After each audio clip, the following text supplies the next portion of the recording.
ended on fossil fuels. We were talking about how fossil fuels are when organisms have died a very long time ago. They have been compressed and heated up, and they are non-renewable resources because it's like they have turned into these oils and natural gases, and then we basically dig them up and release them back into the environment by burning them and releasing that carbon dioxide. So this slide is what we stopped on, and then oops, sorry, went too fast. When it gets released, it is turning that carbon dioxide into the atmosphere way too quickly that plants can't handle them fast enough.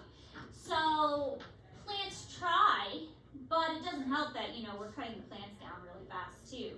So it creates this air pollution and the smog. Now this alone is pretty bad because you get the gases in the air where you've got, it's dangerous for us to breathe in, it's going to damage our lungs, and then it coats the plants and it blocks the sunlight so that the plants can't photosynthesize as effectively. It's also going to create this blanket over the air or over the ground. Trace Combs, please report to the high school office. Trace Combs to the high school office. Thank you.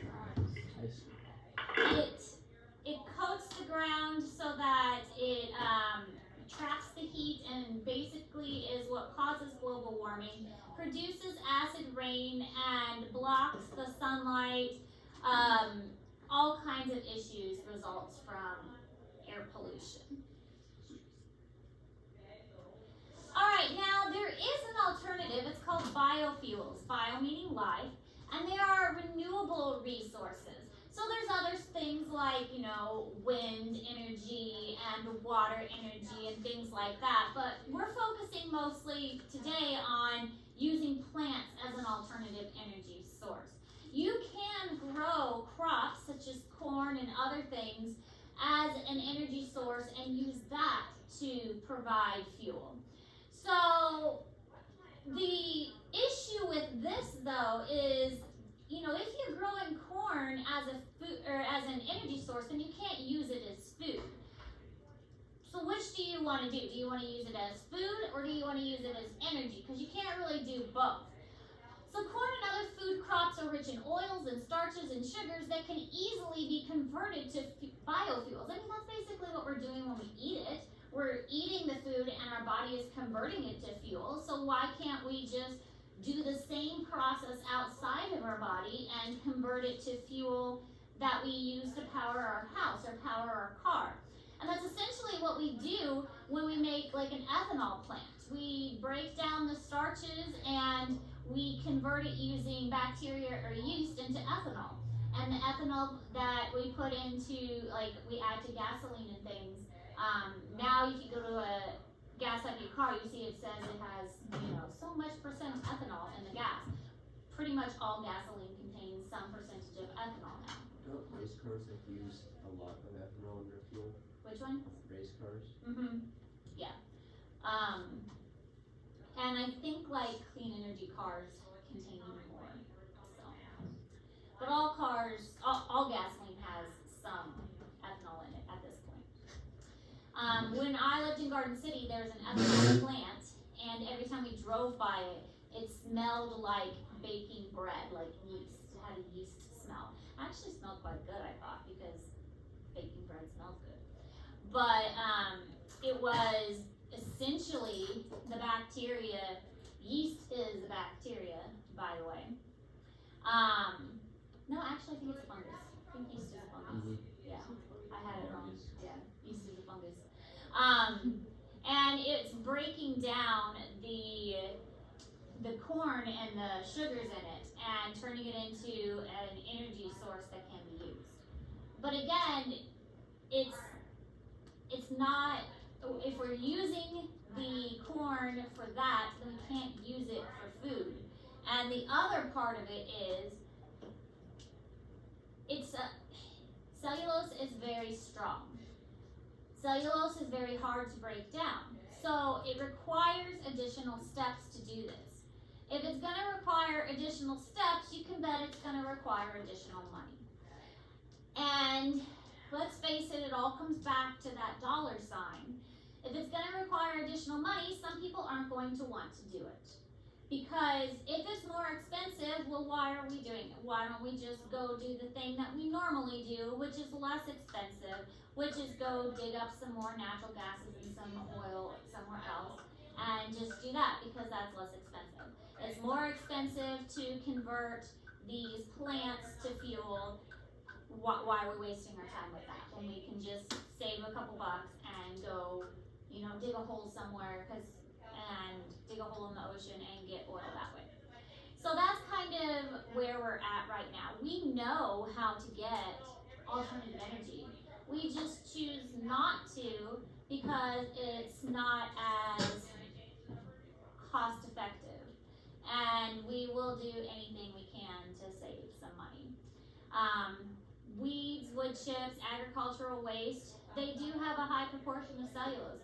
And with cellulose, it's such a complex sugar, there's so many bonds, and again, we've learned that energy is stored in the bonds. If we can break those bonds, we release that energy.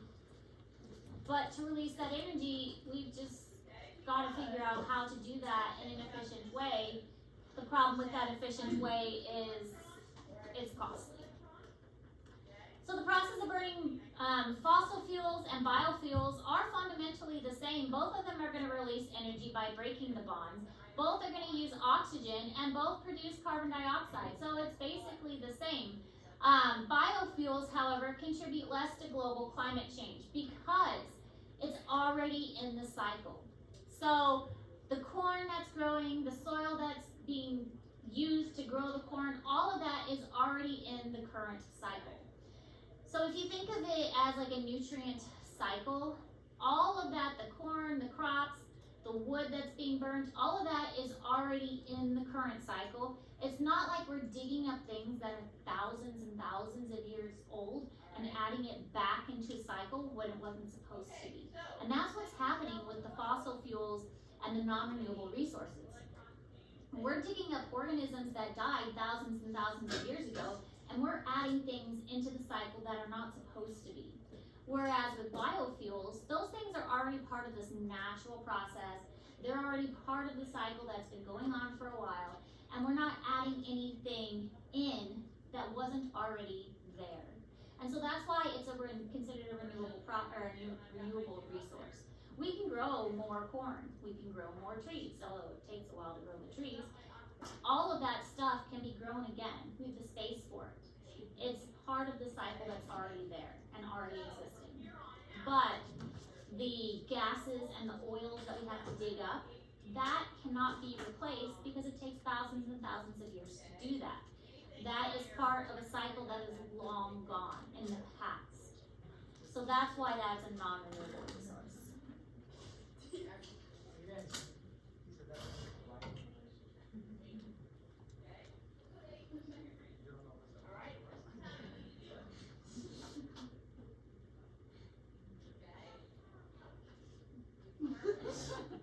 We should bring back the dinosaurs so we can make more fossil fuels.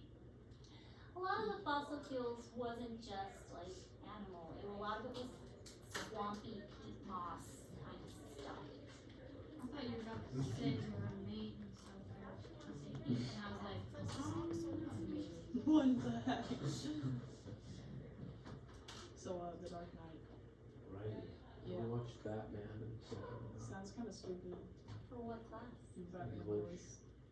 Who's Ed? They Why is he speak it right too, there? I guess. wait, what? We're watching Batman in English? I don't know about you guys. You guys just, I thought you said the same. No, you don't. No, I was watching a thing on TV once, and it was saying that like the water from rain is like reused because like for Why what? did you do That's this? when I stopped. I didn't do that. Why did you do this? I did not do realize that. that's I'm just bullying whatever you. was in a Oh yeah, well we can bring glue together. But it's been recycled and purified by nature. Not completely. Pretty much completely. I also heard it wasn't supposed to drink rainwater. Pretty much. Hey. Well, Alright, so there's a scientist called Willie Smith, and he has been studying the Aringa sugar palm. Now these slides are pretty old. I've worked on them a while ago, not like super old. But the Ringa sugar palm has the potential to serve as the core of a waste-free system. So this is from the rainforest, and it's a type of plant that naturally grows there. He thinks that this particular type of tree produces premium organic sugar and ethanol for fuel, provides food products and jobs for the villagers, and helps preserve the existing natural rainforest because it grows in harmony because it's a native plant there. So the idea is that this particular tree can be used for all of these purposes. It's not going to hurt the rainforest because it's natural. It grows naturally in harmony with the rainforest. It provides food as you can eat the stuff that grows from the plant. It provides like the sugar naturally, and it's going to provide jobs for the villagers to cultivate and harvest these. And you can use all of the plant itself as a fuel source. So you can use it to make ethanol, you can burn it for your house, and you combine all of that together, and it's just this amazing plant that can be grown over and over again. Since it grows in the rainforest, you can harvest it without hurting anything. And so if it's that great, why aren't we doing it great? Is it expensive? It's probably expensive. Okay, that's probably a big reason. Why else aren't we doing it? Why are we not even heard of it? Because people don't put Time time into it. into it. Okay, it's not in America. Okay, what else? Do you think it's actually enough of it to really make a difference? No. Probably not. Is it fake? Well, it's not fake. But think of how much energy we actually need. Do you think we can actually get enough of these sugar palm trees to actually make a real difference? If we get rid of a few suburban living areas. How do you go about doing that? Kick them out. The likelihood of actually getting enough of these trees to make a difference, like an actual difference, is probably not going to happen. It probably is expensive. Honestly, I don't know how much it costs, but probably is expensive to do this. And it's probably not going to be enough to make a difference. There's also the issue that you got to get all the countries on board.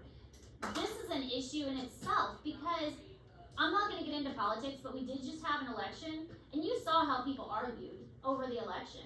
And that was just in one country. Can you imagine trying to get other countries to agree on something? We did it when we had that one hole in the ozone. We did, but how long did that last? I mean, if you're just trying to get one country to agree on a president, and there's big issues, imagine trying to get all countries to agree, hey, we're going to use this sugar palm for energy. I mean, how's that going to go? Yes. Why don't people believe in climate change? I don't know. I don't know, because they have their heads in the sand. Because some people think that the earth is flat. Well, You know what it is? my dad says Right. the earth is round and he doesn't believe in climate change. Well, Right. Yes. Some people believe that we don't need trees to survive. So, see, Earth it's, is around. if we can't get people to see that kind of stuff, then there, I wish I could believe that climate change is real. yeah. Claire Muller, report to the high school office. Claire Muller to the high school office. Thank you. I'm surprised these people are thinking about this. I don't know. No. So anyways, the point is that it's hard to get anybody on board with things. And it's hard to get, if you can't even get, like, I mean, if we're a class of, what, how many are in here? 8? 8 Yeah. with Josie.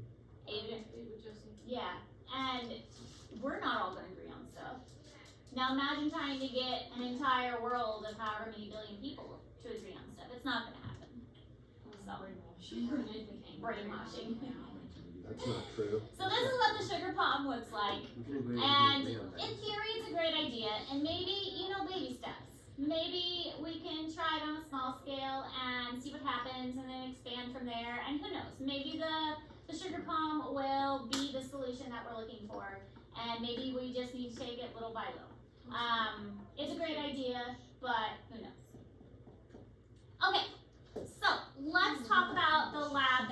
going to do. Why don't we just release something into the atmosphere and we'll bond with